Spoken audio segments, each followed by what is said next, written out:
Ya, ini adalah tema kita pada hari ini ya.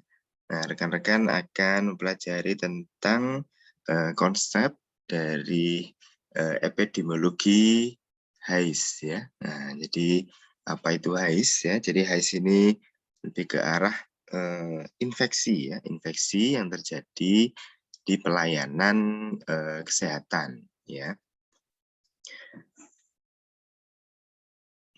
Nah, ini sangat erat sekali ya hubungannya dengan manajemen pasien safety ya. Nah, jadi seperti mungkin sudah banyak disampaikan oleh Bu Febri ya, nah, terkait manajemen pasien safety ini ya.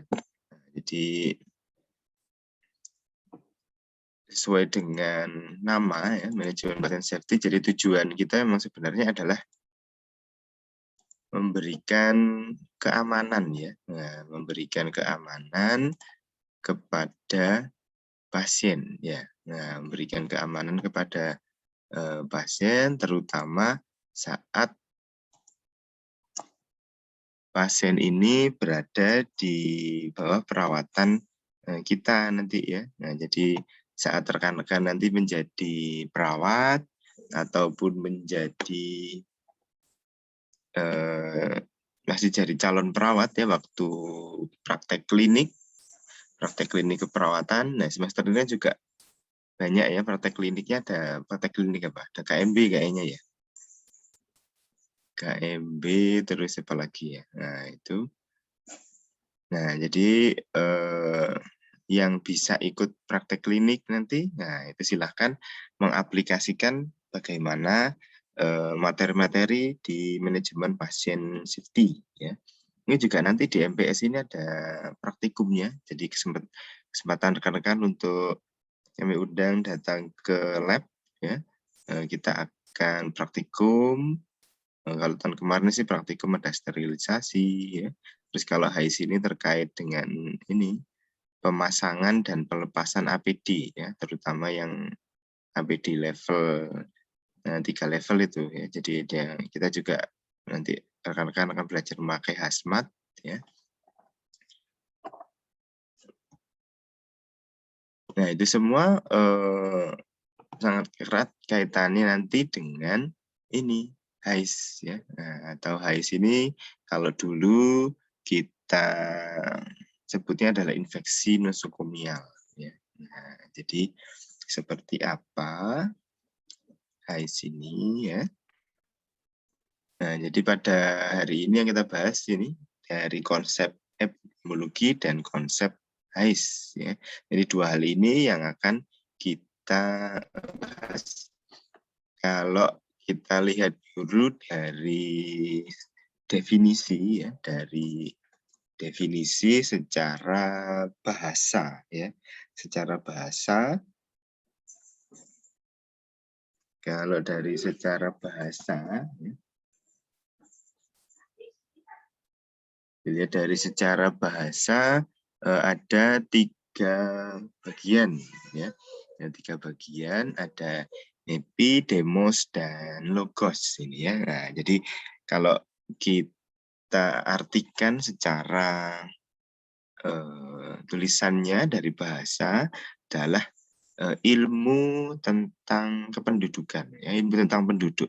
Nah, jadi bagaimana di sebuah komunitas atau di sebuah masyarakat di penduduk di tempat tersebut, nah ini yang dikaji dalam epidemiologi ini. Tentunya kalau menurut WHO merupakan studi ya, satu kajian ya tentang distribusi dan determinan kesehatan. Ya, jadi tentang bagaimana pola-pola kesehatan ya, bagaimana pola perkembangan kesehatan dari suatu populasi ya. Nah, jadi misalnya kalau sekarang contoh yang paling gampang adalah di masa pandemi ini ya. Nah, di masa pandemi ini kita kenal ada macam-macam di tiap daerah level PPKM-nya berbeda-beda. Nah, itu adalah hasil dari kajian epidemiologi. Ya. Contohnya adalah hasil dari kajian epidemiologi akhirnya munculkan kesimpulan ada level dari PPKM, level 1, 2, 3, level 4 ya. Nah, ini kan ada beda-beda tiap daerah ya. Kalau di Lumajang ini sudah level berapa? 2 ya, sudah level 2. Nah, itu merupakan hasil studi, merupakan hasil kajian ya dari epidemiologi, dan hasil dari kajian atau studi ini digunakan untuk memecahkan masalah kesehatan. Nah, tadi kan studinya, epidemiologinya ada PPKM level 4 kemarin ya, level 4. Nah, maka kalau level 4 bagaimana pemecahan masalahnya? Wah, maka diperketat contohnya kemarin ya, diperketat untuk 3M, 5M-nya. Nah, ini sudah diperketat ya proses untuk prokesnya, prokesnya dari 5M ini diperketat ya untuk level 4. Jadi banyak pembatasan sosial dilakukan ya. Itu sebagai solusinya untuk memecahkan masalahnya. Kenapa? Karena kita tahu masalahnya adalah pada penyebaran virus COVID-19 ini karena adanya interaksi ya. Jadi kalau interaksinya ini dibatasi, interaksinya diputus, nah harapannya penyebaran virusnya juga akan terputus ya, karena gambarannya kalau virus ini kan kita kembali kalau mengingatkan bahwa waktu di mata kuliah patologi ya, virus ini bisa mati sendiri ya. Jadi dia mati kalau sudah melakukan menginfeksi ya, dia tugasnya hanya satu, menginfeksi kemudian mati ya. Dia menginfeksi terus mati. Nah, hasil dari infeksi tadi itu akan membuat munculnya virus-virus baru ya. Jadi kalau itulah kenapa ada isoman ya. Nah, ada isolasi mandiri, ada isolasi. Ya, proses isolasi ini diharapkan virus di tubuh pasien ini habis, mati sendiri ya. Akhirnya tidak, karena dia diisolasi jadi tidak menyebarkan ke orang lain ya, karena dia tidak ada interaksi. Ya, harapannya dari situ virus ini akan turun. Kalau nggak ada virusnya, nggak ada yang tersebar ya maka habis virusnya ini ya. Harapannya seperti itu. Ya, jadi kita sebagai tenaga kesehatan dan juga rekan sebagai calon tenaga kesehatan ya, ya bisa mengedukasi kepada masyarakat atau lingkungannya. Jadi silahkan mematuhi apa yang sudah disampaikan oleh atau menjadi kebijakan dari pemerintah ya, karena itu sudah melalui kajian-kajian epidemiologi ya. Jadi itu contoh yang bisa kita lihat sekarang ya, karena kita sekarang masih berada di masa pandemi ya. Jadi epidemiologi ini ya, jadi adalah sebuah studi ya, studi kepada penduduk atau populasi, nah, terus kemudian untuk memecahkan masalah kesehatan di area tersebut ya. Nah, ini kalau kita lihat perannya, beberapa peran dari epidemiologi ya. Nah, ini tadi contohnya menganalisis penelitian jalannya penyakit dan merubah yang mungkin bisa terjadi ya. Nah, contohnya tadi kalau di masa pandemi, kalau yang lain, kalau rekan-rekan nanti bekerja di puskesmas ya, nah ini sangat berkaitan sekali pekerjaannya dengan epidemiologi ya. Jadi jangan dianggap bahwa oh bekerja di puskesmas ya, datang pagi nanti pulangnya juga setengah pagi ya kadang ya. Nah, jadi nanti kalau rekan-rekan di program itu ya, nah itu jam pulang jam 12, jam 10 ya.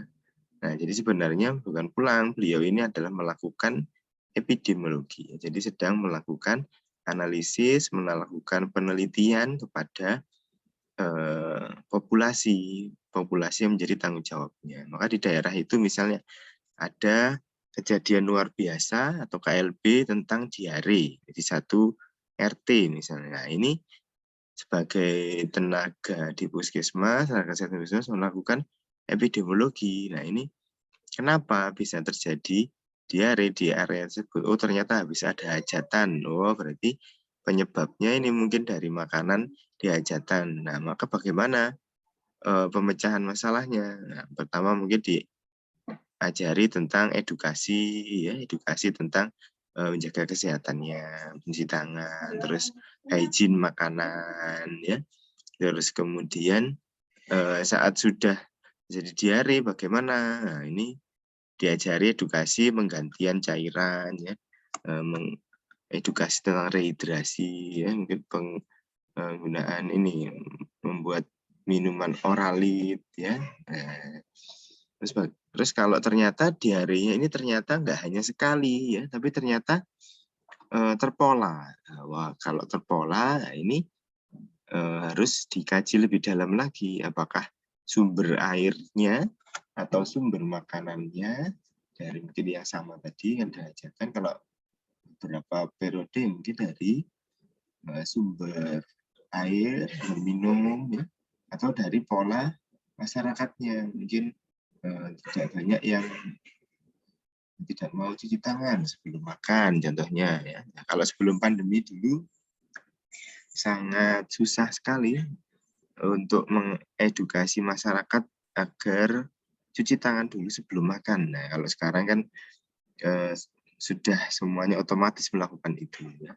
Nah, jadi sudah berhasil edukasinya. Tapi kalau sebelum pandemi dulu sangat susah, ya. Jadi sebagai tenaga kesehatan ini melakukan epidemiologi, analisis penelitian. Nah, kalau sudah tahu penyebabnya, ya, maka dicari pemecahan masalahnya.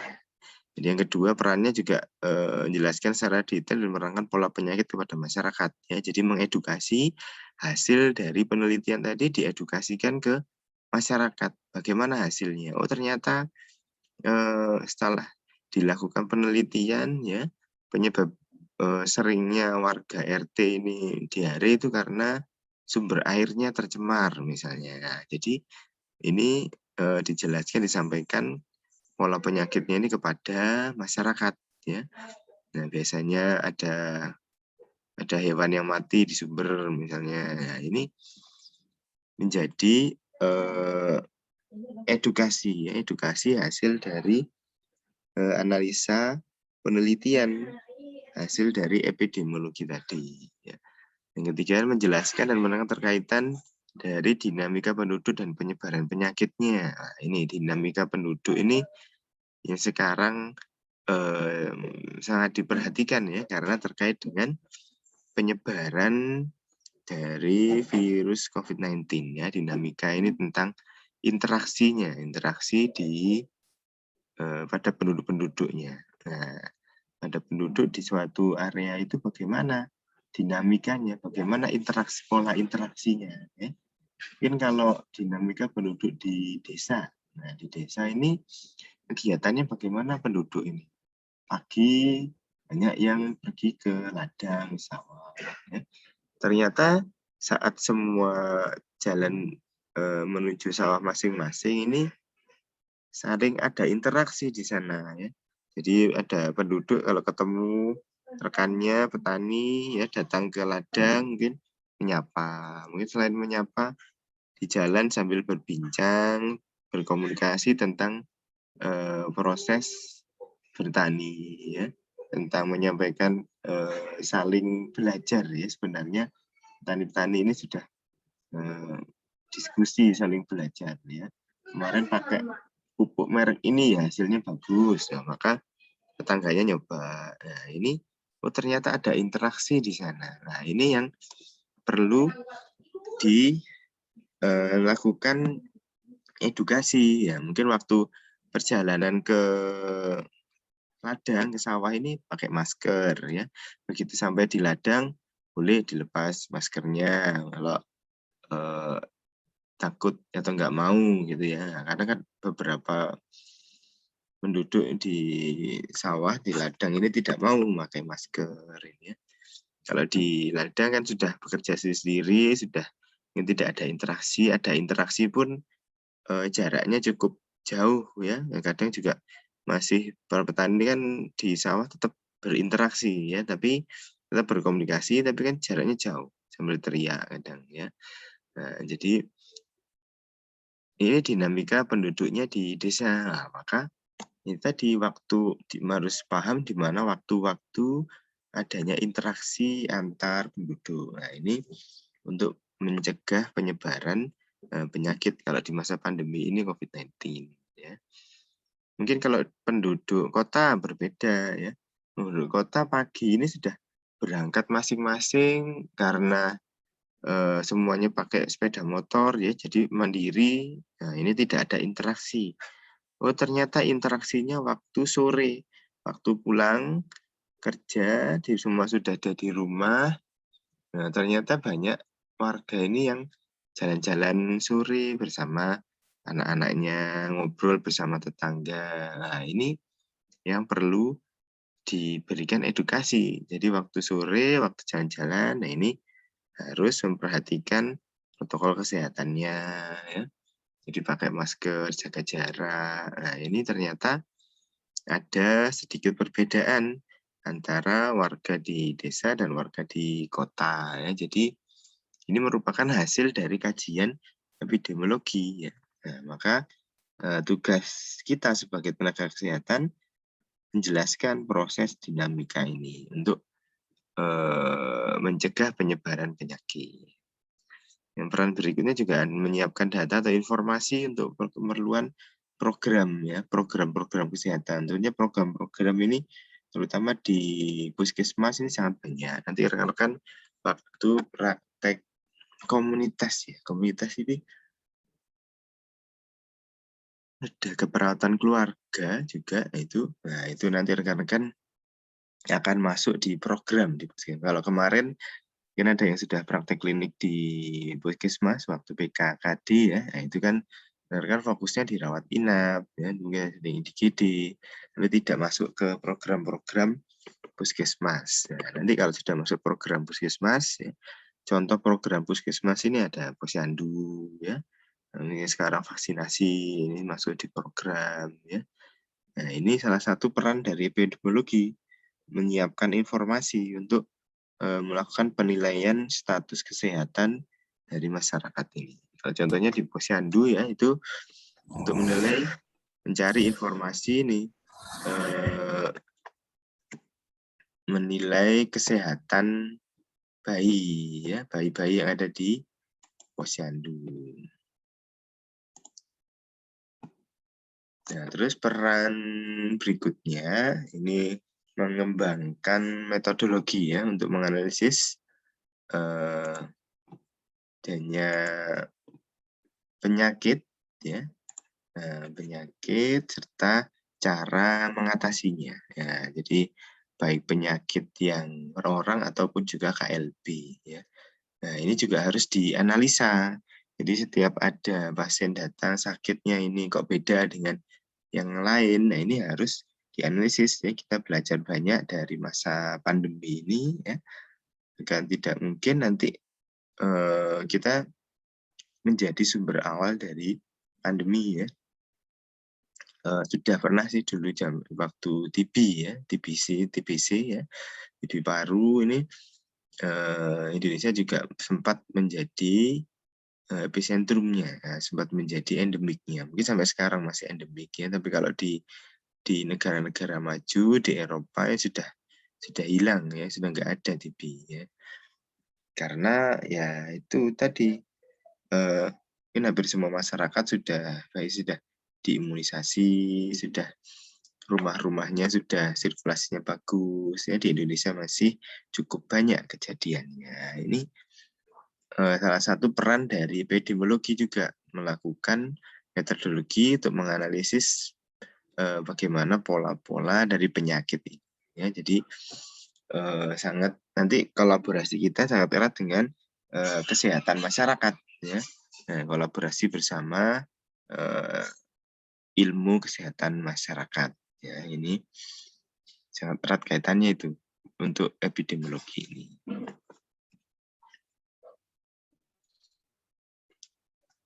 Nah, dari epidemiologi tadi yang fokus kita pelajari adalah dari epidemiologi infeksi ya.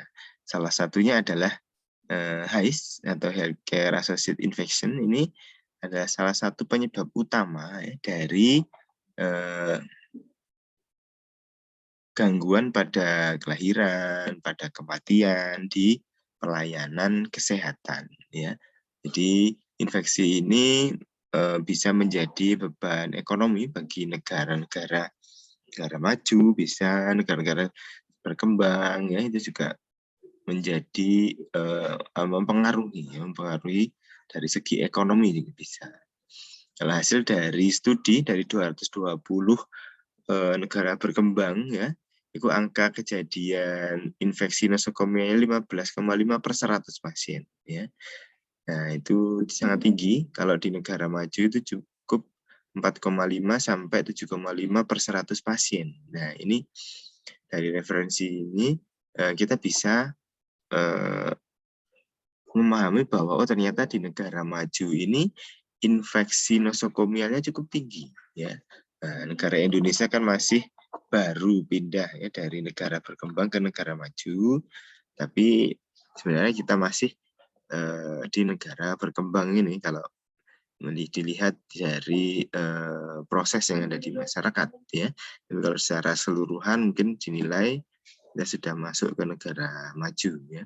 Nah, ini kita masih banyak berkembang, terutama di segi kesehatan ini masih banyak yang perlu dikembangkan lagi ya, terutama juga dalam hal ini penata laksanaan HAIS atau infeksi ya.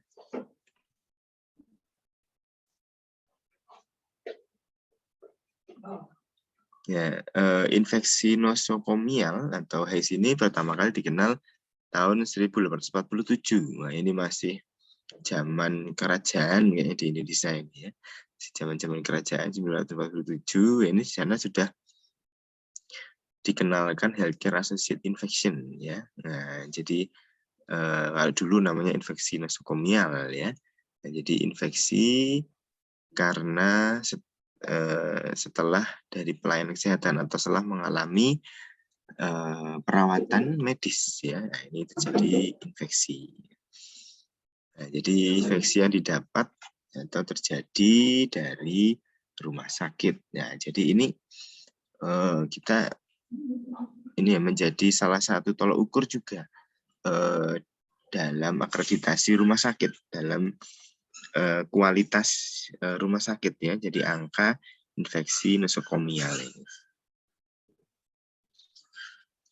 Kalau kita lihat pengertian dari HAIS ini berdasarkan dari WHO tahun 2010 ya, merupakan infeksi pada pasien di rumah sakit atau tempat pelayanan kesehatan lain ya, bisa puskesmas, bisa klinik ya, yang belum tampak atau tidak sedang pada masa inkubasi pada saat pertama kali masuk ya. Jadi maksudnya pasiennya ini sudah terpapar infeksi TB paru misalnya. Nah, terpaparnya di rumah. Terus kemudian pasiennya panas dibawa ke rumah sakit ya. Nah, setelah di rumah sakit ternyata tahu bahwa diagnosanya ada diagnosa tambahan TB. Oh, kalau kenanya di rumah, nah ini menurut WHO bukan bagian dari Healthcare Associated Infection.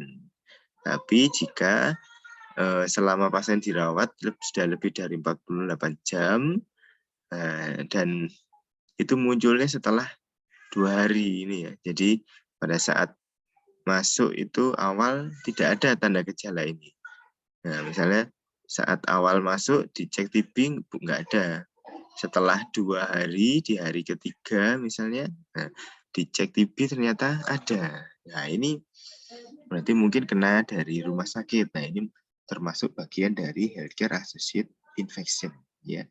Jadi kalau menurut WHO seperti itu ada batasannya 48 jam. Nah, termasuk juga infeksi yang didapatkan pasien selama masa perawatan ya di rumah sakit atau di kesehatan yang baru muncul setelah pasien keluar. Ya, jadi setelah pasiennya KRS sampai di rumah kok muncul tanda-tanda TB. Nah, ini juga merupakan bagian dari infeksi nosokomial. Ya, jadi kalau menurut WHO bukan hanya pada pasien tapi juga pada tenaga kesehatan atau staf rumah sakit. Ya. Jadi kalau di sekarang ini di masa pandemi ini bisa terlihat dari angka perawat ya atau dokter atau tenaga medis atau staf rumah sakit yang terkonfirmasi COVID-19 ya. Nah, ini merupakan bagian dari juga bisa masuk dalam healthcare associated infection atau infeksi nosokomial ya. Misalnya kebanyakan ya hasil dari beberapa studi kenapa perawat-perawat di ruang isolasi ini sempat terkonfirmasi positif COVID-19 juga. Nah, ini karena saat memakai dan terutama melepas ya, terutama saat melepas APD ini tidak sesuai prosedur, tidak sesuai SOP-nya. Jadi ada langkah-langkahnya jadi agar tidak terinfeksi oleh virus COVID-19 ini. Karena APD yang sudah dipakai masuk ke ruang isolasi ini kan pasti membawa virus yang cukup banyak karena di dalam ruang isolasi ini kan ya pasti virusnya banyak di dalam itu ya. Nah, salah satunya ruangannya ini kan dibuat tekanan negatif ya agar virusnya ini tidak menyebar, tidak tersebar. Nah, jadi beberapa studi mengatakan itu karena proses melepas ini yang kurang tepat, akhirnya banyak perawat yang terinfeksi atau dari keluarga pasien. Jadi pasiennya masuk di ruang isolasi, ternyata keluarga ini juga terkonfirmasi atau menjadi OTG ya, orang dengan tanpa gejala. Jadi ini yang bisa kemudian keluarga ini berinteraksi dengan staf rumah sakit. Nah, ini yang banyak menyebabkan konfirmasi dari staf rumah sakit ya. Nah, ini salah satu contohnya kalau di masa pandemi itu juga bisa masuk dalam ini masuk di bagian dari healthcare associated infection.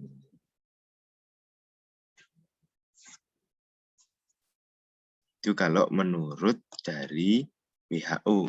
Ya. Kalau menurut CDC dari Europe, ya, Center for Disease Control and Prevention, ya ini sebagai HIS ini sebagai infeksi yang didapatkan oleh pasien yang mendapatkan perawatan untuk kondisi lain, ya, atau infeksi dapat oleh pekerja kesehatan masa melakukan tugas pelayanan kesehatan. Ya, jadi nggak hanya pasien, tapi kalau Anda nanti misalnya waktu bekerja ya terus kemudian terpapar infeksi, terpapar penyakit saat bekerja, itu juga merupakan bagian dari infeksi nosokomial atau HIS ini atau healthcare associated infection, yaitu menurut CDC tahun 2006. Ya, kalau kita melihat dari kriteria ya, kriteria yang masuk sebagai infeksi nosokomial atau HIS atau healthcare associated infection ini apa menurut Departemen Kesehatan ini tentang referensi tahun 2011. Mungkin sekarang ada perubahan di masa pandemi ya. Dari sebelum pandemi tahun 2011 Departemen Kesehatan menyampaikan beberapa kriteria ya.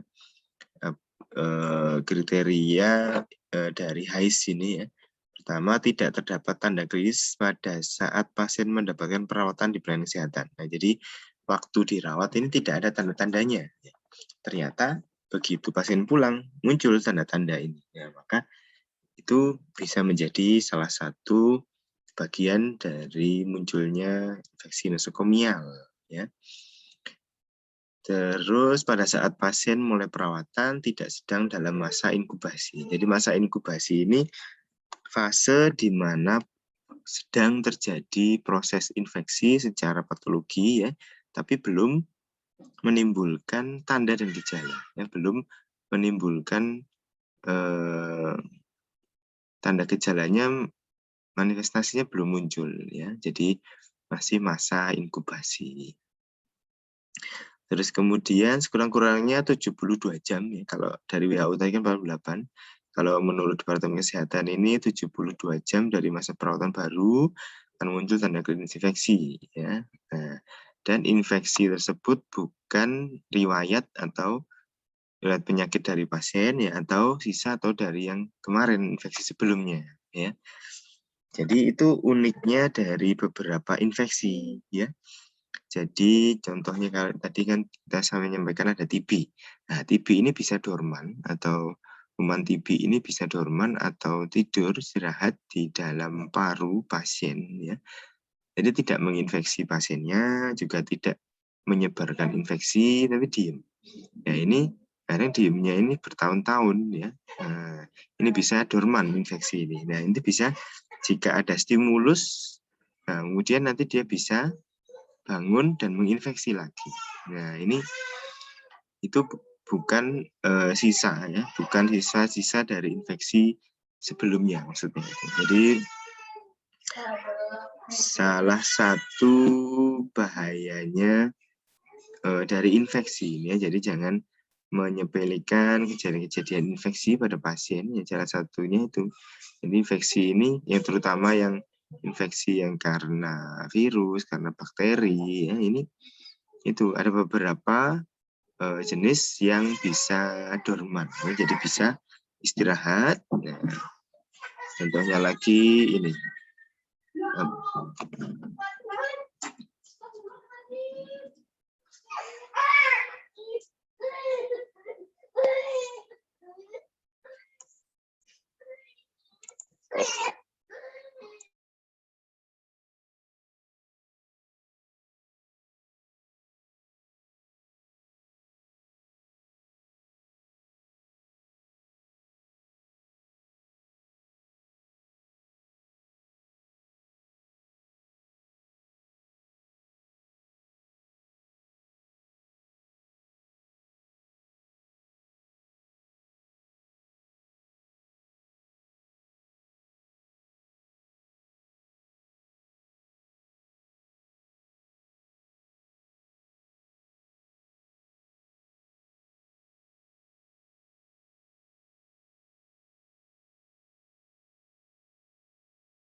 Ya, kita lanjutkan. Maaf tadi break sebentar.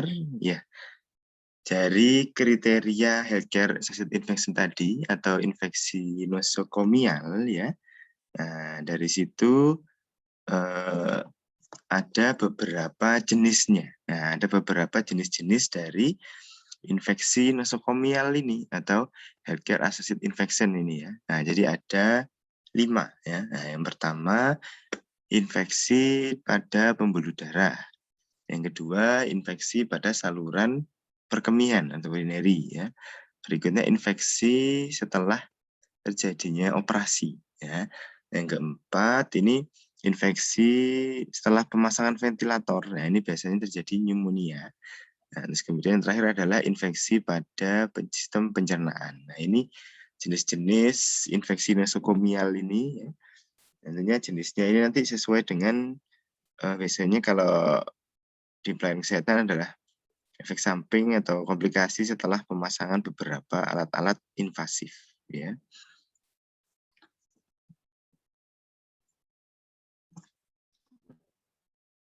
Nah, ada beberapa faktor resiko yang menjadi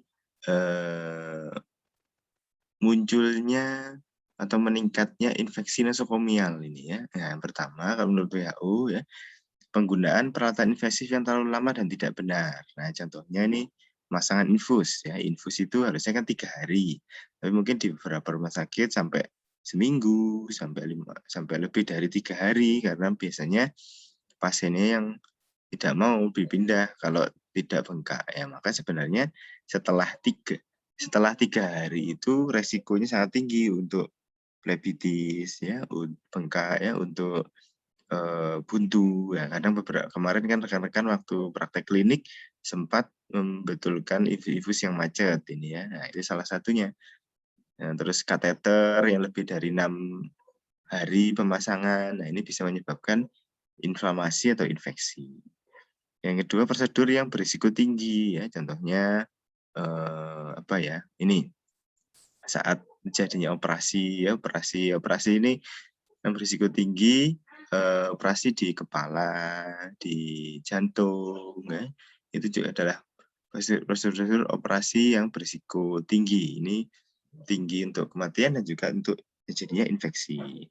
Yang ketiga, imun pasien yang turun atau karena komplikasi dari keparahan yang pasien ini ya, keparahan dari penyakitnya yang dari pasien ini parah akhirnya imunnya turun. Nah, biasanya imun turun ini pasien-pasien dengan diabetes mellitus itu cenderung mengalami penurunan imunitas saat hiperglikemi ya, saat gula darahnya tinggi. Ini cenderung untuk menurun imunitasnya.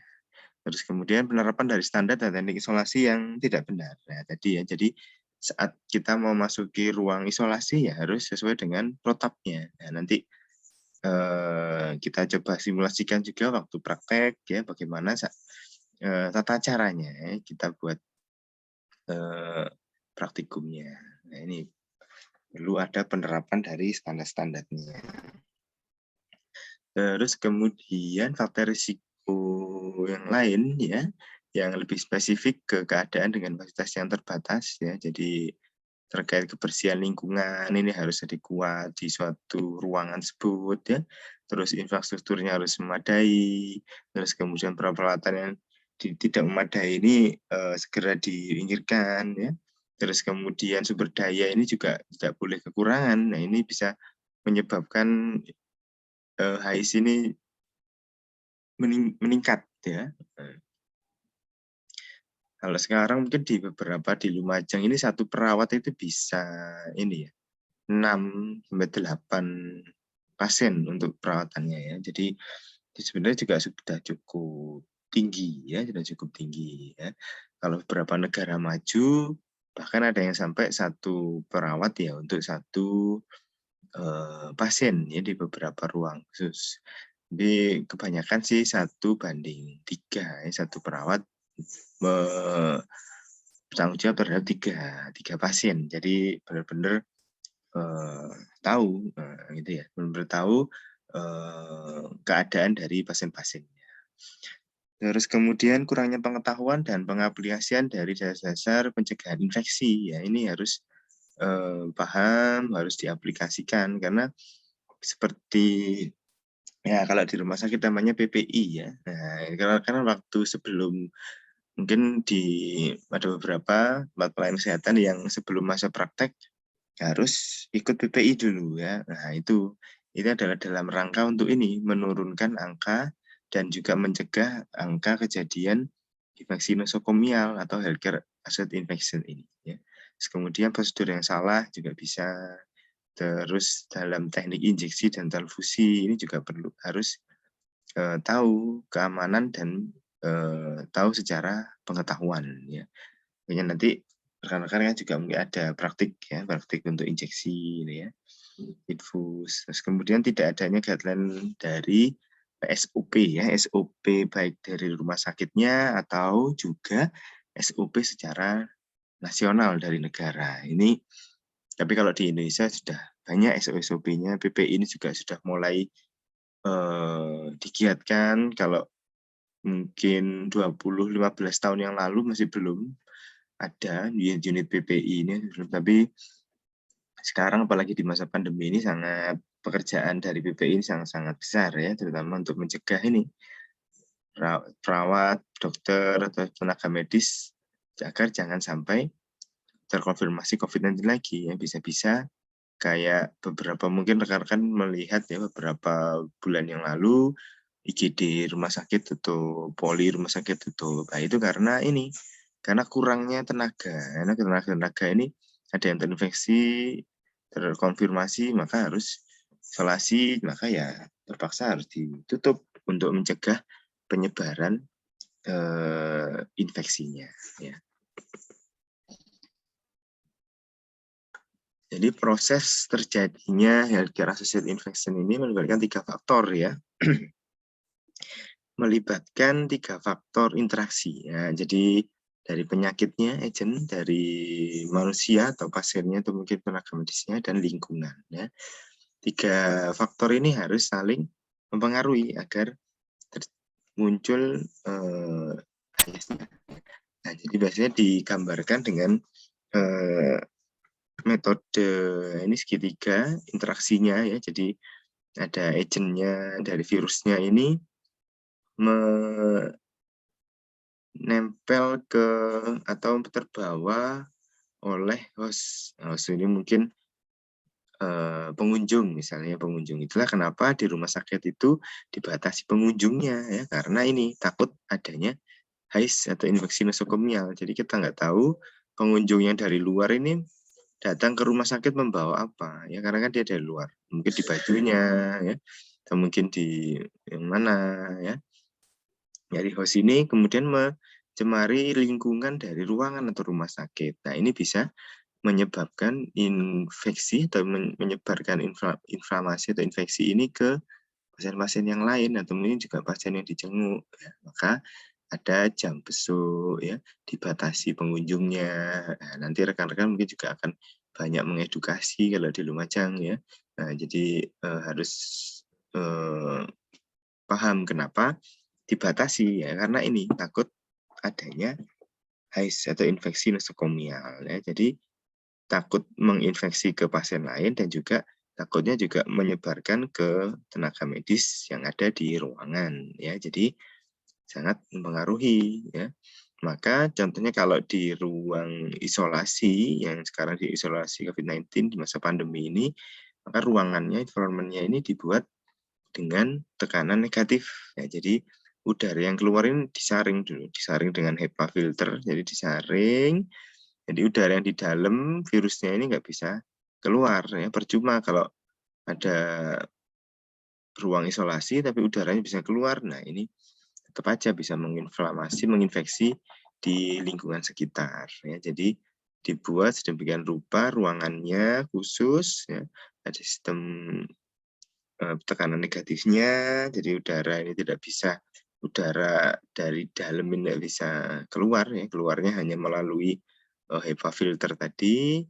Nah, jadi diharapkan lingkungan sekitar ini bisa aman gitu ya. Nah, Ini salah satu metodenya untuk mengurangi interaksi antara agent dan host ini ya. Terus memakai APD, ya, itu juga salah satu caranya untuk memotong jalur transmisi. Jadi ada beberapa penyebabnya tadi kalau dari faktor luar ya, petugas pelayanan kesehatan, dari petugasnya, dari peralatan yang digunakan, dari lingkungan, dari makanan, ya, dari pengunjung ataupun penderita lain dan keluarga, ini bisa menjadi media transmisi untuk proses terjadinya infeksi atau faktor dari pasiennya, jadi umurnya ya. Karena kebanyakan lansia ini yang beresiko terpapar, lebih mudah terpapar infeksi ya karena umurnya sudah imunnya turun. Terus jenis kelamin ini kebanyakan perempuan juga ya. Perempuan itu resikonya terutama waktu ini kedatangan tamu, datang bulan itu beberapa perempuan imunitasnya turun. Terus kondisi umum pasien yang lemah, mungkin sedang ada terapi, contohnya ini kemoterapi ya, itu menurunkan juga imunitas, jadi sangat rentan. Sebenarnya adanya penyakit yang lain ya. Contohnya ini pasien dengan batuk darah ya, itu akan takut untuk batuk sehingga sisa darah yang ada di saluran nafas tidak keluar, dan ini sisa darah ini menggumpal. Nah, ini bisa menjadi rumah bagi bakteri, bagi jamur, bagi virus ya, akhirnya bisa menginfeksi ya. Ini batuk darah karena takut batuk sebenarnya darah ya, padahal batuk ini mengeluarkan virusnya atau mungkin bakteri yang ada di dalam paru ya. Jadi harus batuk, atau mungkin pasiennya ini pasien TB mungkin ya. Pasien TB batuk harusnya dahaknya ini dibuang, tapi karena mungkin nggak mau ribet harus ke kamar mandi, harus dibuang ke klorinnya, ya, akhirnya ditelan lagi ya. Nah ini maka muncullah banyak. Kalau dulu hanya ada TB paru di paru, tapi sekarang juga banyak ada TB lambung, TB tulang ya. Nah ini TB ini bisa nempel di beberapa organ yang lain. Mungkin salah satunya dari tertelannya ini ya. Jadi masuk ke sistem pencernaan, maka terbawa ke organ-organ yang lainnya. Nah, ini perlu kita edukasi pada beberapa pasien ini.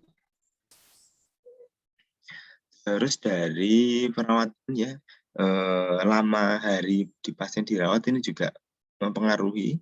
Jadi terus kemudian standar pelayanan, terus kepadatan dalam satu ruangan ya juga ya. Jadi maka kalau BPJS ya sekarang itu kan lebih ke 7 hari ya, 7 hari satu pasien bisa 7 hari, 4 sampai 7 hari. Jika sudah stabil itu kadang ya coba rawat jalan ya. Nah, tujuan rawat jalan ini adalah ini harapannya. Jadi biar pasien ini tidak semakin lama di rumah sakit, maka kalau semakin lama resikonya semakin tinggi untuk terkena infeksi yang lainnya ya. Terus kemudian dari faktor mikropatogennya ya, tingkat kemampuan mikrobanya untuk merusak. Nah, contohnya tadi ini ada beberapa perawat yang kerja di ruang isolasi, ruang TB contohnya ya, ruang TB. Tapi perawatnya ini nggak kena TB atau keluarganya nggak kena TB yang satu rumah. Nah ini tergantung dari kuman TB-nya ya, seberapa banyak. Jadi kalau cuma satu mungkin ya tidak bisa menginfeksi, tapi kalau jumlahnya banyak terus menerus, nah ini bisa menginfeksi. Contohnya lagi ini HIV ya. Nah, HIV ini kalau HIV-nya karena dari narkoba suntik ya, jarum suntiknya bergantian, terus kemudian akhirnya tersebar HIV ya, ini muncul gejalanya, tahu HIV-nya biasanya kurang dari 5 tahun ya, kurang dari 5 tahun. Tapi kalau yang transmisinya dari yang lain ya, dari pasangan, dari interaksi ya, dari sumber yang lain, dari luka ya, ini bisa panjang ya, 10-15 tahun baru muncul tanda gejala infeksi HIV-nya ya. Tapi yang paling cepat adalah ini, yang dari darah, dari narkoba itu yang cepat sekali untuk proses penularan dan munculnya manifestasi tanda gejalanya. Ya. Nah, ini tergantung dari tingkat kemampuan mikrobanya atau dari virusnya itu. Ya. Ini juga mempengaruhi proses terjadinya infeksi nosokomial. Nah, kita sudah paham bagaimana atau apa itu infeksi nosokomial, ya, apa itu healthcare associated infection atau HAIS, terus kemudian kriterianya ini bagaimana, dan faktor-faktor resikonya. Nah, saatnya nanti saat rekan-rekan praktek atau rekan-rekan menjadi perawat, harus mampu mencegah dan mengendalikan healthcare associated infection ini. Ya. Pertama, mencegahnya dari sumber penularan. Nah, fokusnya kalau sumber penularannya dari mengeliminasi sumber mikroba patogennya. Ya. Jadi lingkungan sebagai sumber penularan ini harus dibersihkan dan sanitasinya bagus. Terus kemudian petugas sebagai sumber penularan ini harus kondisi kesehatan bagus, imunnya bagus ya. Maka nanti waktu rekan-rekan praktek di rumah sakit ya, sebisa mungkin harus sarapan dulu pagi, harus makan dulu sebelum praktek ya, ini untuk menjaga kondisi kesehatan ya. Terus jangan lupa cuci tangan. Terus kemudian kalau sumbernya ini dari makanan atau minuman, maka pengolahan dan penyajiannya harus yang higienis. Nah, itulah kenapa pasien di rumah sakit itu diwajibkan memakan dari pengolahan dari rumah sakit, karena diolah sudah higienis, dan takutnya kalau makan dari rumah ini nggak tahu dia membawa terbawa mikropatogen apa. Jadi takut karena pasien di rumah sakit kan imunnya sedang turun, dia makan bawa dari rumah sakit atau beli di luar terus dimakan, akhirnya nanti tambah penyakitnya. Nah, ini yang tidak diinginkan itu ya. Jadi rekan-rekan dalam melakukan edukasi nanti pada pasiennya diedukasi. Jadi makanan dan minuman dari rumah sakit, dari dapur ini sudah higienis. Ya. Terus kemudian peralatan medis, nah ini harus didesinfeksi dan sterilisasi. Ya. Nanti kita juga ada praktikumnya untuk desinfeksi dan sterilisasi alat-alat ini. Ya. Jadi harus didesinfeksi dan sterilisasi. Tujuannya apa? Nah, ini agar mencegah infeksi, penularan infeksi dan penyebaran infeksi pada pasien yang lain. Ya. Kalau sumbernya dari penderita lain, maka ya diisolasi ya, maka ada ruang-ruang isolasi. Nanti di beberapa ruang itu pasti ada ruang isolasi. Kebanyakan ruang isolasi nanti dihuni pasien TB ya. Kalau di anak ini biasanya ini ada infeksi pada tenggorokan ya. Nah, itu juga di ruang anak biasanya diisolasi, atau pasien cacar ya, anak-anak ini di ruang isolasi ya. Jadi yang resikonya tinggi untuk menularkan. Kalau opsi penularan pasien yang berada di ruangan, nah ini harus dapat dilindungi ya, maka petugas menggunakan APD, terus membatasi keluar masuknya petugas dan juga pengunjung ya. Nah ini itu salah satunya untuk mencegah dan mengendalikan infeksi nosokomial atau healthcare associated infection ini ya. Jadi itu maka nanti rekan-rekan harus bisa menggunakan APD level 1, 2 ataupun level 3. Ini harus bisa menggunakan APD, menggunakan dan melepas dengan benar sesuai dengan SOP ya. Jadi karena itu juga untuk pemakainya sendiri, kalau kita lengah ya juga bisa terjadi inflamasi, infeksi pada kita ya. Nah, sekarang kan sudah bagus di masa pandemi ini, mahasiswa kan diwajibkan ini waktu datang dan waktu di rumah sakit kan menggunakan baju yang berbeda. Ya, itu juga dilakukan sudah sebelum pandemi sebenarnya perawat-perawat sudah mulai melakukan itu di beberapa kota besar ya. Jadi waktu datang ya mungkin perawat-perawatnya pakai baju bebas, begitu di rumah sakit ganti baju putih-putih, ada yang baju biru, ada baju hijau, tergantung ruangan ya. Kemudian waktu pulang ya ganti lagi. Nah bajunya tadi ini di laundry di rumah sakit. Jadi tujuannya ini untuk mengendalikan infeksi nosokomial atau healthcare associated infection ini juga ya. Jadi ini salah satu cara ya mencegah dan mengendalikan. Jadi rekan-rekan juga harus aware di sini ya. Jangan saya kan mahasiswa nggak harus begitu, tapi harus mencegah dan mengendalikan ini. Tujuannya adalah agar pertama kita tidak membawa virus ini ke rumah atau ke kosan, ke kamar kita ya, nantinya bisa menginfeksi kita juga ya. Jadi harus dipatuhi protokol kesehatannya ya. Itu salah satu cara untuk mencegahnya. Kemudian kalau dari ruangan ya, dari mikroba patogen yang perpindahannya. Nah, ini biar tidak berpindah virusnya, maka petugasnya pakai APD ya. Tiap prosedur dan tindakan medis harus dengan indikasi yang tepat. Jadi nggak boleh semuanya langsung dipasang ya. Nah, jadi kalau memang nggak perlu infus ya nggak perlu dipasang infus gitu ya. Nah, tetap dikerjakan dalam kondisi yang terbatas, steril ya, benar-benar bersih ya.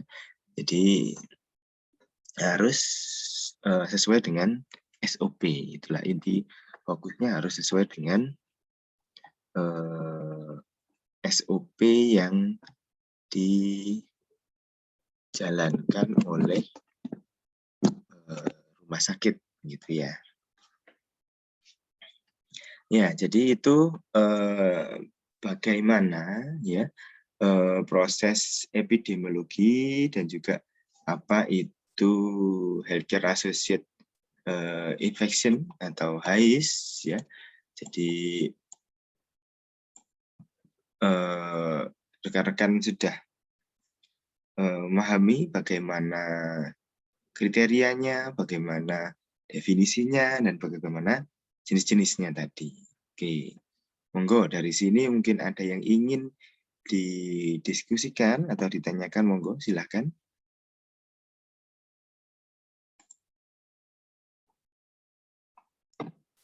Saya, Pak. Monggo silahkan. Siapa ini sebentar? Ya silahkan. Bapak ngapunten sebelumnya, Pak ya. Ya. Mata kuliah manajemen pasien seperti ini kan penting sekali diketahui sebelum praktik ke rumah sakit. Ya. Nah, kenapa tidak diberikan di semester 1 ya Pak, sebelum mahasiswa ini melakukan praktik pertama kalinya untuk dijadikan pegangan gitu Pak? Karena setelah saya belajar ini manajemen pasien safety di semester 3, saya jadi merasa seharusnya tindakan itu tidak saya lakukan gitu Pak ketika praktik pertama kali kemarin. Ya, terima kasih Mbak Rika, tadi Mbak Rika ya. Nah, oke. Ya, jadi pertama di kurikulum di mata kuliah itu ada beberapa memang tahapan-tahapannya ya. Jadi mungkin salah satu yang mengatur adalah organisasi profesi ya. Nah, organisasi profesi kita terbatas pada itu kemarin ya, salah satunya. Terus yang berikutnya agar mahasiswa memiliki juga gambaran sebenarnya. Jadi memiliki gambaran bahwa kemarin yang harus pakai APD, kenapa harus pakai APD tadi ya, kenapa harus melakukan hal-hal yang seperti ini, seperti itu ya. Ternyata itu ada maksudnya gitu ya, ada maksud tujuannya. Wah, itu mungkin seperti yang diposisikan Mbak Rika tadi.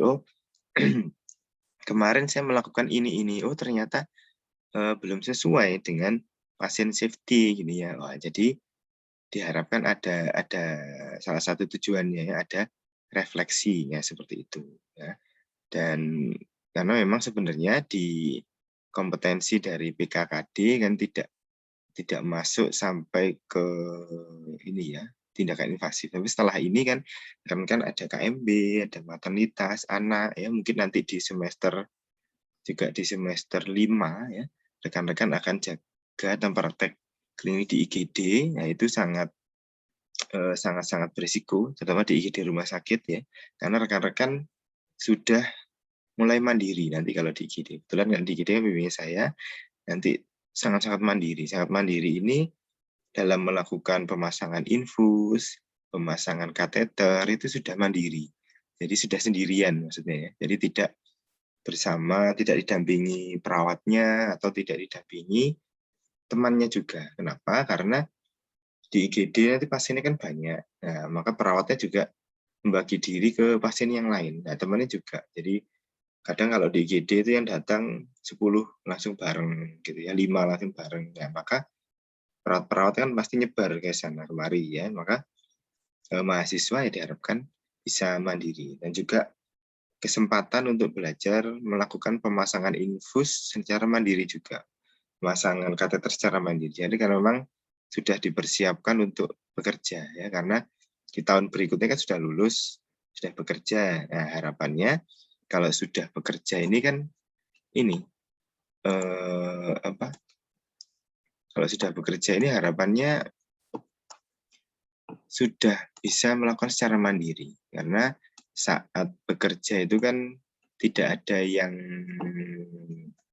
ini ya, tidak ada yang membantu, harus mandiri, bisa sendiri ya melakukannya ya. Salah satunya itu ya, dan yang lainnya nanti juga ada, salah satunya adalah materi sterilisasi dan desinfeksi ya. Ini karena nanti praktek berikutnya rekan-rekan sudah banyak menggunakan alat-alat yang sifatnya invasif ya. Salah satunya itu ya belajar mungkin pemasangan kateter ya, terus dimulai injeksi ya. Nah, ini harus paham sterilisasi, ada rawat luka juga ya sterilisasi ya.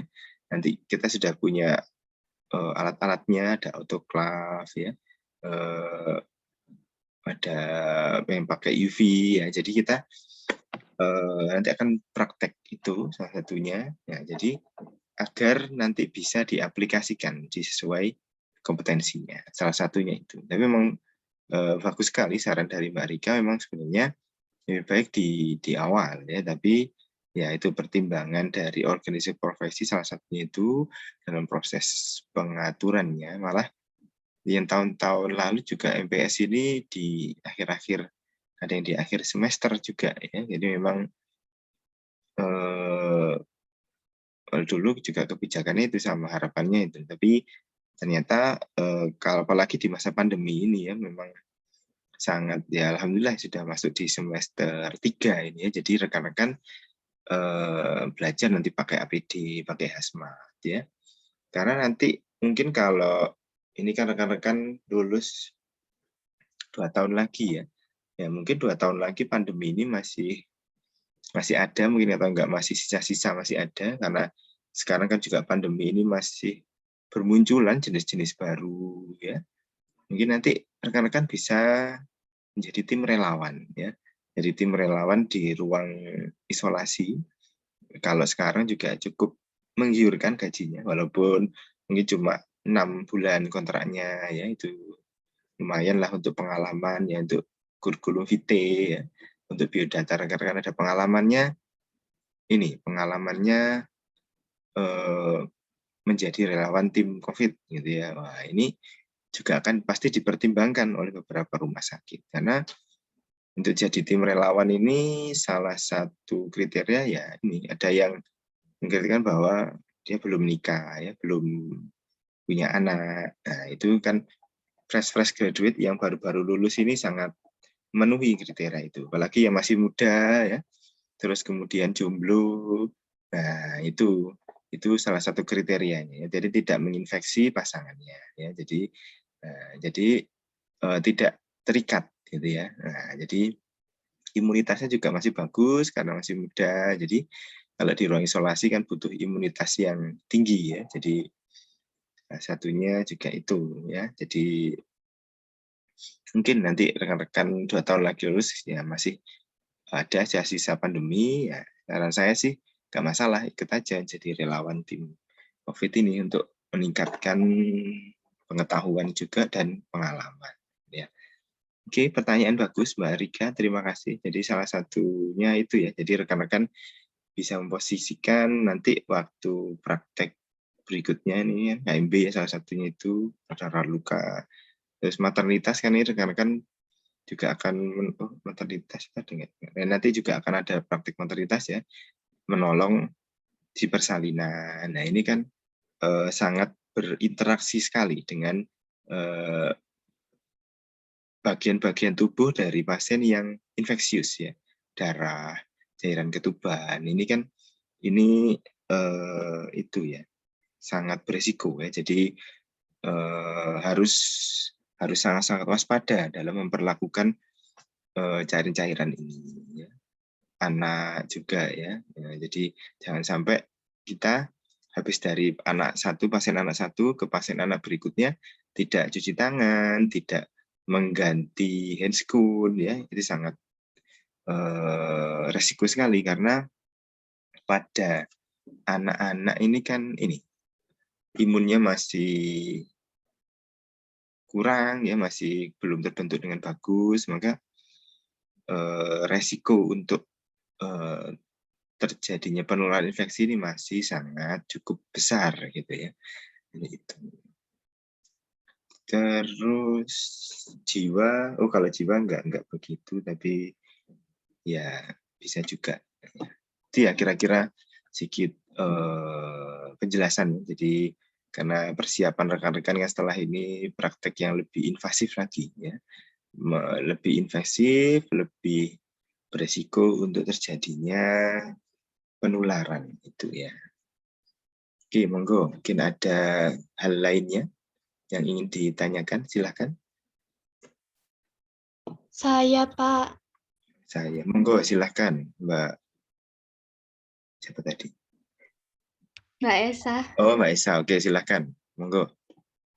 Izin bertanya, apakah ada perawatan khusus atau tindakan dari tenaga kesehatan dan rumah sakit jika pasien sudah terkena infeksi nosokomial, Pak? Terima kasih. Ya, terima kasih. Pertanyaannya bagus juga dari Mbak Esa ya. Jadi nggak hanya bagi pasien, bagi mahasiswa dan perawat juga ya. Beberapa kasus sempat terjadi ya. Ada mahasiswa, karena ya mahasiswa ya, jadi masih kadang ceroboh. Jadi saat mengambil darah, tidak tahu bahwa pasiennya ini, sebentar,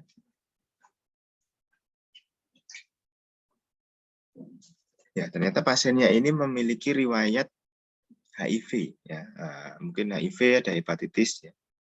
Kalau salah satu yang pernah saya dengar kasusnya adalah HIV. Nah, jadi pasien ini memiliki riwayat HIV ya, atau B24 ya. Terus kemudian salah satu mahasiswa ini melakukan ambil darah vena. Nah, ternyata setelah ambil darah, terus kemudian mau nutup ini tertusuk jarumnya. Nah, tertusuk jarum di mana jarum ini sudah masuk ke pembuluh darah dan terkontaminasi darah dari pasien yang kebetulan ternyata setelah dicek ada riwayat HIV-nya. Nah, ini kadang beberapa pasien ini tidak cerita di awal ya, tapi setelah dicek di rekam medis yang tahun-tahun lalunya ada riwayat HIV-nya. Wah, ini pasti akan terjadi kepanikan ya. Panik ya, rumah sakitnya panik, mahasiswa instansinya pendidikan juga ikut panik ya. Nah, kok bisa terjadi karena juga ya hal-hal seperti ini jadi perawat juga beberapa juga sering terjadi ya. Jadi hal yang manusia juga ada kesalahan-kesalahan ini, maka itulah ada beberapa SOP ya saat menutup jarum yang sudah ke pasien ini kan harus ditutupnya ditaruh, jadi tidak dipegang. Jadi jangan dipegang ini jangan ya, tapi langsung tutupnya ditaruh di meja atau di baknya, kakinya, kemudian dimasukkan jarumnya. Jadi tidak itu takutnya ini jarumnya menembus tutupnya ini ya. Nah, itulah sekarang di rumah sakit ada komite PPI ini ya. Nah, itu salah satu tugasnya dari PPI ini, tim pengendalian infeksi ini dan mencegah infeksi ini memonitor hal-hal yang sedemikian ini. Jadi kalau ada mahasiswa yang tadi contohnya kasusnya itu ya tertusuk, ini dilaporkan ke PPI. Nah, nanti dari PPI akan melakukan proses tahapannya. Nah, jadi pertama tadi yang ngecek ke riwayat pasien ternyata positif, maka dicek ke mahasiswanya tadi, korbannya, bisa mahasiswa atau perawat mungkin ya. Ini korbannya ini dicek HIV awal. dicek HIV, mungkin masih negatif, terus kemudian diberikan obat-obat pencegahan. Nah, obat-obat HIV mulai diberikan, nah nanti selang 3 bulan dites lagi. Nah, kebetulan kok kemarin itu salah satu kasusnya ini dia negatif masanya, maka tidak tertular oleh HIV ini 3 bulan. Terus kemudian nanti selang 1 tahun. Nah, ini juga dicek lagi dari PPI, dari ke mahasiswa atau perawat tersebut, hasilnya gimana? Oh, ternyata masih negatif. Nah, alhamdulillah negatif ya. Jadi memang tidak semudah itu juga tertular karena memang virus yang ada di dalam setetes darah itu juga tadi ya, tergantung jumlah virusnya banyak atau sedikit. Ya mungkin waktu itu jumlah virusnya sedikit, jadi tidak begitu ngefek, tidak menginflamasi gitu ya. Namun juga banyak juga yang terjadi demikian ya. Jadi ada perawat yang juga tidak sengaja tertusuk, terus kemudian dia akhirnya positif. Nah ini juga ada. Salah satu prosedurnya melakukan adalah di PPI tadi ya. Jadi langsung dicek, terus kemudian diberikan obat-obatan untuk pengendali dan mencegahnya. Nah, nanti selang beberapa dicek lagi ya, tergantung dari jenis-jenis penyakitnya ya. Kalau TB kan obatnya 6 bulan terus-terusan. Nah, nanti setelah 6 bulan dicek dahaknya ada TB-nya positif atau negatif ya. Yaitu Komite PPI salah satunya. Itu untuk mahasiswa dan perawat. Nah, untuk pasien juga hal yang sama. Ini Komite PPI ini yang melakukan evaluasi. Nah, selain PPI juga ada tim komite akreditasi. Nah, salah satu nilai dari akreditasi ini adalah dari jumlah kejadian infeksi nosokomial atau HIS ini. Jadi kalau semakin meningkat ya maka akreditasi rumah sakitnya bisa turun ya. Jadi kalau ada akreditasi rumah sakit yang awalnya B, kemudian A, jadi paripurna, jadi tambah baik, ya berarti angka kejadian infeksi nosokomialnya semakin turun, nah, atau mungkin bahkan tidak ada. Ya. Itulah kadang beberapa tim PPI ini muter ke ruangan-ruangan. Nah, ini mengecek kejadian-kejadiannya. Salah satu yang paling mudah infeksi nosokomial ini adalah buntunya infus. Ya. Kadang-kadang rekan-rekan kemarin juga sempat mendapatkan ini ya keluhan-keluhan dari pasien, Mbak tolong atau Mas tolong ini infusnya kok macet gitu ya. Nah, setelah dicek ternyata sudah lebih dari 3 hari bengkak, sudah plebitis ya, maka dipindah. Nah ini kejadian plebitis ini juga masuk dalam nilai infeksi nosokomial ini, HIS ini ya, itu juga yang dicek oleh Komite PPI ya. Jadi kalau ada ini ya berarti sudah ada SOP penanganannya ya. Jadi dikompres terus dipindah jalur infusnya. Maka sekarang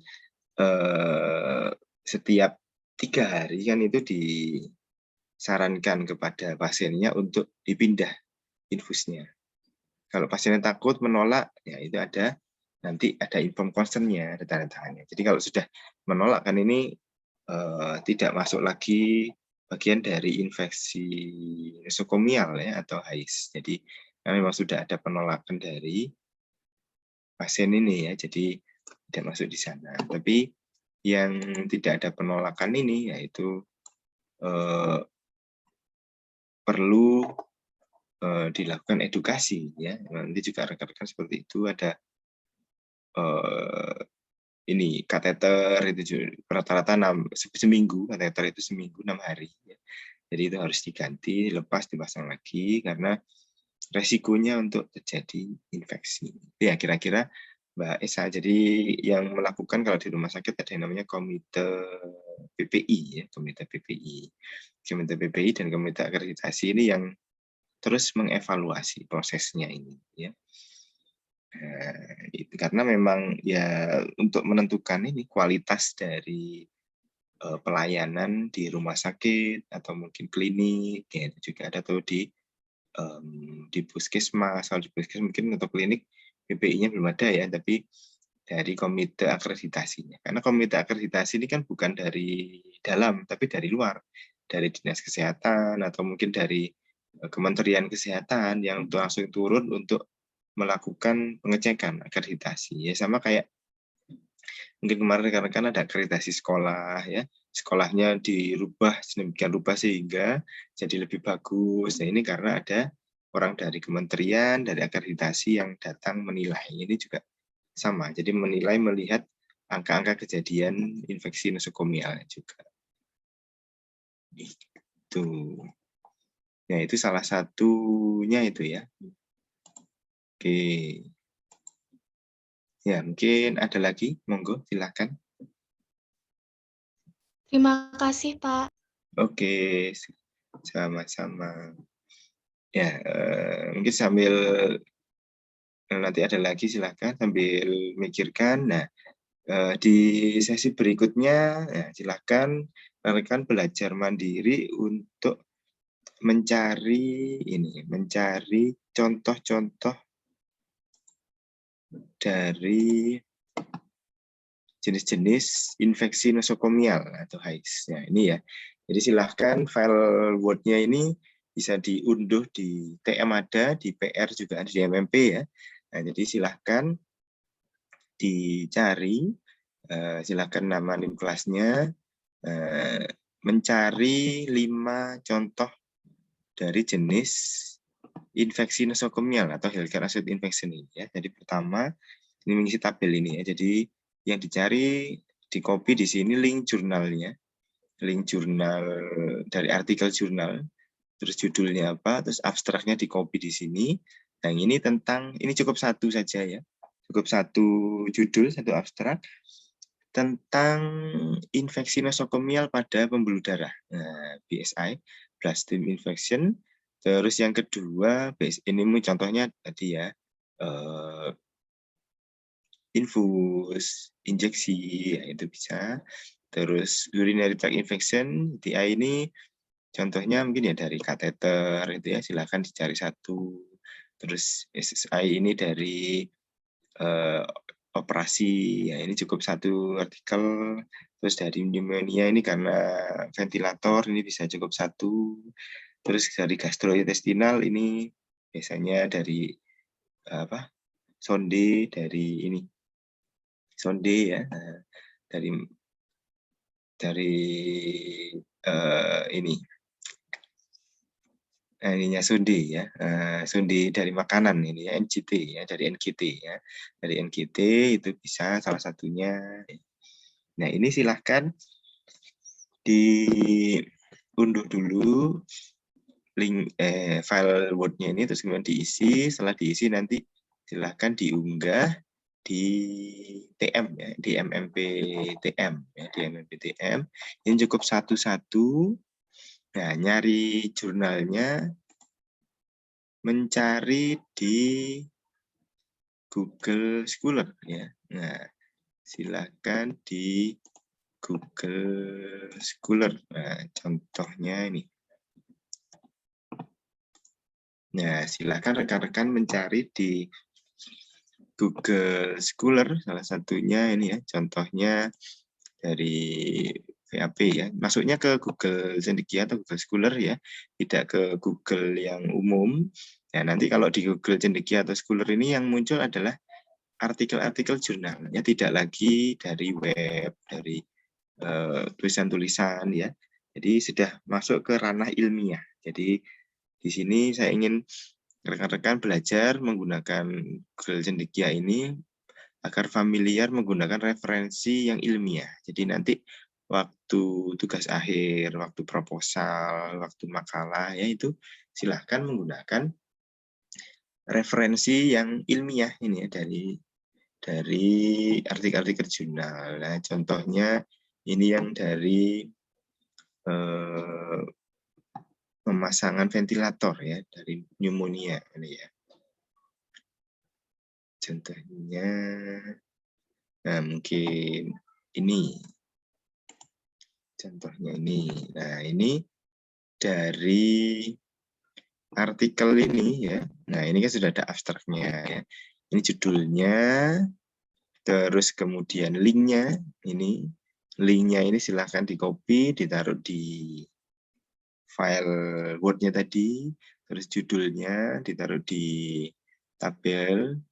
Ini hubungan penerapan bundle of care ventilator ya, dengan kejadian ventilasi pneumonia, studi observasi analitik terhadap pasien di ICU Rumah Sakit Daerah Temanggung. Nah, ini ada abstraknya. Nah, ini silahkan di copy, ditaruh di tabel di Word tadi ya. Nah, ini kesimpulannya kalau dari penelitian ini menunjukkan adanya hubungan ya, antara bundle of care ventilator dengan kejadian VAP. Simpulkan bahwa terhadap hubungan yang signifikan antara penerapan bundle of care dengan kejadian VAP ya. Nah, ini ternyata memang ada, ini salah satu ininya ya. Ini ya. High significant merupakan permasalahan ya. Hasil dari WHO 10%-nya adalah VAP. Ya, penerapan prosedur bundle of care ini diharapkan untuk mengendalikan kejadian VAP. Ya, ternyata ada hubungannya. Nah, berarti prosedur bundle of care ini bisa digunakan untuk menurunkan angka healthcare infection ya. Nah, ini kita bisa belajar dari artikel ini ya. Artikel ini ngambil dari 18 pasien ya, 18 pasien di ruang ICU. Nah, sudah dilakukan penelitian, ternyata ini hasilnya ya. Jadi 2 pasien VAP, itu dari patuh hanya 2 pasien yang VAP, dan yang tidak patuh ada 16. Dari 21 pasien ya, ada beberapa, berarti ada yang tidak VAP. Nah, ini jadi kita bisa belajar dari salah satunya ini. Ternyata memang ada salah satu jenisnya ini ya dari VAP. Kalau jenis yang lain kan ya silahkan mencarinya wajib di Google Cendekia atau Google Scholar ya, karena di situ sudah artikel penelitian, jadi referensinya sudah ilmiah ya, tidak lagi hanya berupa tulisan dari web ya. Nah, walaupun web formal ya, tapi lebih bagus referensinya dari artikel jurnal seperti ini ya. Jadi artikel jurnal ini melakukan hasil dari penelitian. Salah satunya nanti rekan-rekan tugas akhir kan ada penelitian. Nah, itu setelah melakukan penelitian, nanti biasanya akan dirubah ke artikel jurnal ini ya. Nah, itu nanti ada di library-nya UNED ya, salah satunya ya. Itu. Maka belajarnya bisa mulai sekarang terkait ini penulisan ilmiah pada makalah ya, mungkin nanti juga ada tugas-tugas paper yang lain ya. Jadi silahkan sambil belajarnya ini menggunakan artikel yang ilmiah. Oke, mungkin dari situ ada yang ingin ditanyakan dari penugasan untuk ini mencari jenis-jenis dari artikel ya, dari infeksi nosokomial. Monggo jika ada pertanyaan atau sambil mencoba dulu silahkan masuk ke Google Scholar ya, nanti di TM ya. Nah, ini kan jamnya sampai siang, nah jadi silahkan dipergunakan jam sisa waktu yang ada untuk mandiri mengerjakan ya. Ya, silahkan. Monggo dicoba dulu, jika ada yang kesulitan boleh ditanyakan.